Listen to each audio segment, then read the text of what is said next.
BRN 180S bufferless AR pistol build. So if you follow the first link in the description, that's where you can find the build list. But we kind of have to find out, does it live up to the hype when we actually take it out and go shoot it? So the first time I took this out shooting, I put, I think 250-ish rounds through it. Everything started off really nicely. It was shooting super smooth. And then things kind of started getting strange as the range day progressed.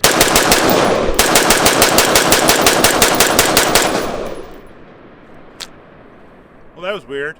I ran into 3 issues at the range. Only one of the issues had to do with the upper receiver itself. One of them had to do with the brace system, and the other one was something probably of my own fault. The one that was of my own fault was my handguard started coming loose. It just somehow, I thought I had it tight enough, and as I was shooting it more and more, it eventually came loose, and then I had to come home and retighten it.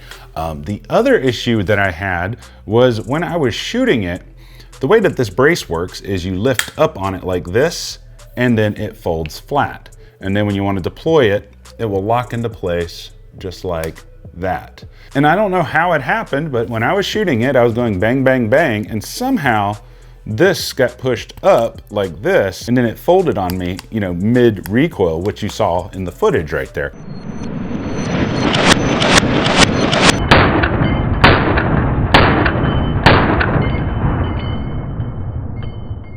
And I thought that was really strange. It kind of made me lose confidence in the brace system itself, because thankfully I was out in the middle of nowhere when I shot it. But could you imagine if you're shooting it and you're doing rapid fire and this comes up and now you pull the trigger and all of a sudden you could hit somebody or something that you're not supposed to hit. So in my opinion, that kind of compromised safety. After this portion came loose, I continued shooting it a little bit more. That kind of spooked me a little bit, but I continued shooting it because I had a few more magazines to put through it, and because I was in the middle of nowhere and there was nobody for me to hit if it did come loose again back here. I then started to notice that this 3-prong flash hider right here, it came loose as well.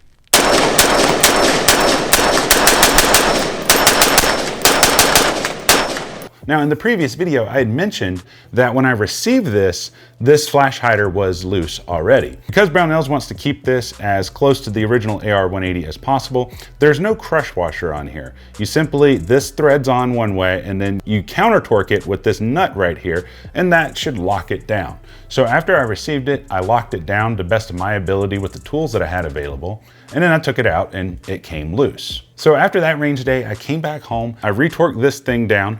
I then looked at this and I decided to lower it just a little bit, because on this Picatinny mount right here, you know, you can choose which slot it goes into. I kind of had it up at the top, and I decided to lower it because I felt like my cheek was a little bit too high and I was struggling to see the red dot. So I took a look at this guy right here just to see if I could get that to happen again. I kind of played with it here in my office, like, you know, pulling down on this to see if I could get it to fail or not, and I haven't been able to replicate it. I got everything torqued down, and then another day I went back out to the range. This time things went way better, except now I kind of ran into a couple of other issues. So on this range trip, everything else stayed in place. The flash hider came loose again.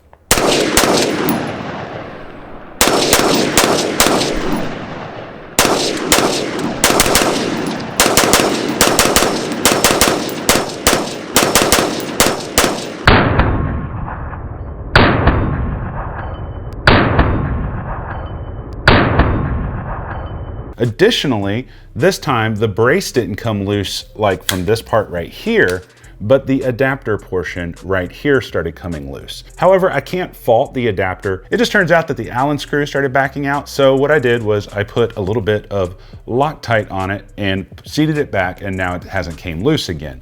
So that one was my fault, I'm guessing, and this one still not my fault. Before I talk about possible fixes, I want to kind of go over this flash hider. This 3-prong flash hider is super effective, and when I was looking at the footage, I noticed way less muzzle flash than any birdcage device that I've I've ever used. The birdcage devices do really well, but sometimes there's a flash that escapes. This one, you can barely see just a tiny bit of flash right between the prongs, and it's so minimal that I don't even know how well that would show up. I'm sure if you were in a wartime situation and somebody had nods on, they might be able to pick it up, but it's so little, I don't know if they could pick it up, but anything's possible. Now, in regards to all the parts coming loose, I think a couple of possible fixes for it are either A, I'm gonna take some of this, I love this stuff, this is the blue Loctite, but it's like a glue stick, so you don't get like, liquid everywhere. I'll throw a link to this in the build list if you follow the first link in the video description. So I'm either gonna do that, or I've thought about actually getting a crush washer to put back here as extra security, because this is the first time I've ever had any type of muzzle device that didn't use a crush washer. If you have any other ideas, let me know down in the comments section on how you actually secure these muzzle devices that don't use crush washers. Now let's talk about kind of the reliability of it and the cycling and the feeding that I experienced when I was at the range. So of the 550 rounds, approximately half of the ammo was 223 and the other half was 5.56 NATO. With that, I tested it with a few different magazines. The first types of magazines that I tried it with were P-Mags from Magpul, and they didn't disappoint. And then moved on to these mags. I just got these. These are a Min 2 magazines. Don't really know much about them. They contacted me on Instagram, asked me if I wanted some mags, and I'm like, yeah. They sent me 2 mags, so I've been testing 2 mags, and they've been working really well. Also, didn't have any issues with these, no failures for the bolt to lock open or anything. And lastly, I tested it with some of my favorite mags, which are EDSA group mags. A couple things I like about these mags is, number one, I can see my round counts because they're translucent. The other thing I like about them is, at least this set has these little adapters on the side so you can attach them and shoot them like that. So you don't got to go out and buy little straps or tape them together or anything like that. But throughout the 550-ish rounds that I put through this gun, I didn't have a single malfunction due to any cycling issues or jams or anything like that. The only malfunctions I had were the ones that I mentioned earlier with things coming loose and this part kind of bending up and moving, and that was kind of strange. Another thing I wanted to talk about was, this is my first piston-driven AR-15. I've never been against piston guns or anything. I just never had the opportunity to review one or to shoot one. And so I kind of wanted to give you smoke that comes out of the chamber. Most of the smoke comes out at the handguard up here, which leads me to a con. It gets really hot up here because it's dumping all the gases out in the handguard. A couple of pros to that though is your chamber now and your bolt carrier group are now super clean at all times. It's very rare that you actually have to clean carbon off of here. There might be some bits, but most of the carbon is going to be on your piston system and on your barrel, which this has a quick detach handguard that I showed you a couple of videos ago, so it's super easy to take apart and clean. Now, if you haven't watched the videos from before, I encourage you to go watch those after this video, because I go into a lot more detail on this upper receiver as well as the lower receiver, and that way if you have questions about this, your questions are probably going to be answered in those videos. So I'll make sure to link that playlist down below so you can check that out. Aside from the handguard getting really hot, there is another con that happens. It does introduce more recoil. That was something that I noticed right off the bat. Comparing this to my other 10.5-inch AR pistol build that I have, that's a gas-driven system, this one has quite a bit more snap to it. For example, you can really feel it when it's pushing back, whereas the gas one almost feels like nothing's happening. Yeah, you gain the ability to have a cleaner chamber and a cleaner bolt. Now it's gonna get hot on the handguard, meaning, after 2 mags, this is so hot that I didn't have any gloves with me. I just set it down, and let it cool off for a minute. Then I would shoot it some more. And then the increased recoil impulse. Those are the main 2 cons to a piston-driven system that I can see as of right now, being a new person who's never shot one of these. So with the overall shooting experience of this, here's a couple things that I can tell you that I love about it. The manual of arms. I have come to love side charging AR-15s. I started noticing that I really enjoyed side charging when we did the AK-47 build.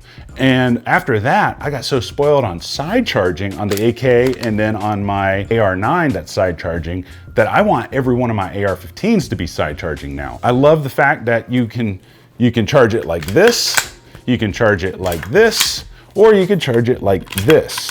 I like that. Instead of having to pull a charging handle all the way back here almost against your face, that's just a much better option. The way that this is set up at the moment, I feel like it's very well balanced. I find that when I want to present the gun and shoot, I get on target very quickly, and target acquisition is very quick with it. And the balance of it, like I mentioned, is just super nice. It's not the lightest gun in the world. I don't know what the exact weight of it is, but when it's closed, it just looks really cool and it's a lot of fun to shoot. Kind of told you some of the cons up to this point, but there's another con that you need to know about. So I have a pre-release version of the BRN 180S upper. I know that Mr. Guns and Gear kind of had this same problem. I know that this problem has since been corrected because we have pre-release versions. Right here, you'll notice where my finger is, that it's kind of chipping. And that's because in the original, I think this detent right here for this dust cover wasn't working correctly, and it was a little bit too tight, and it started chipping away at the metal on the upper receiver.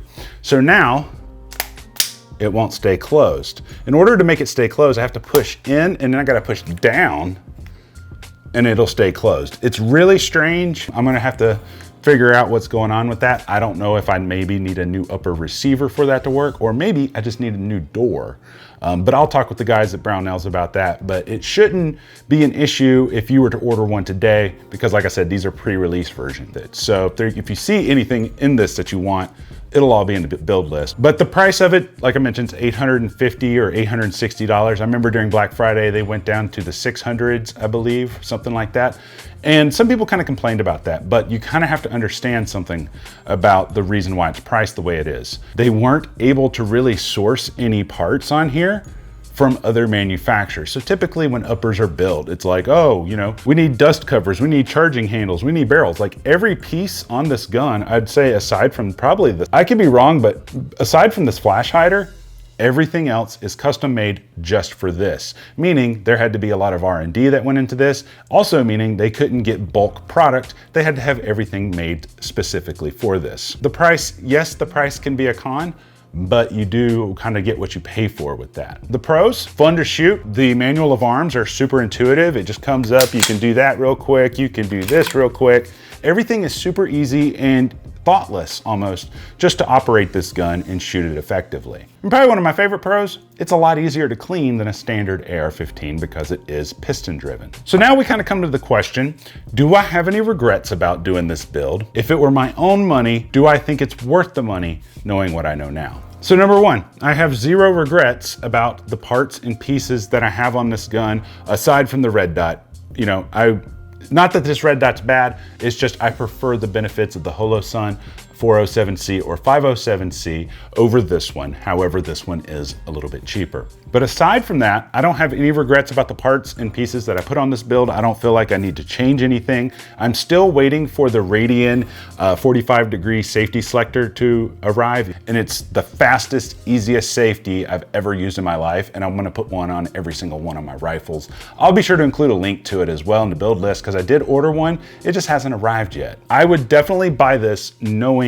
what I know now, mainly because I know that this door here has been fixed. Just make sure you take a look at this guy right here. Make sure you torque it down really well. And if that doesn't work, try some little blue Loctite or a crush washer. And if that doesn't work, we're gonna have to make another video about this in the future talking about that. But let me know if there was something I didn't cover in this video, guys, because you know, I'm just one person. Sometimes I make mistakes, sometimes I forget stuff. I haven't tested the accuracy of it incredibly well. Right now I have a 50-yard zero on it, and it is hitting where I'm pointing it. However, I haven't done like, you know, how far apart the groups are. That's gonna happen, but I didn't wanna do it because parts were coming loose, and I wanted it to be stable, and I wanted to make sure that everything was working correctly before I actually do an accuracy test, but we will be doing that in a future video. But like I mentioned earlier, if you haven't seen the first two videos, I'll put a little link right up here or right up here so you can go watch. Or if you want to see some stupid cheat builds, I'll put a little link right up here so you can go watch that. But let me know what your questions are down in the comment section below. But until next time, I love you. You guys stay sexy.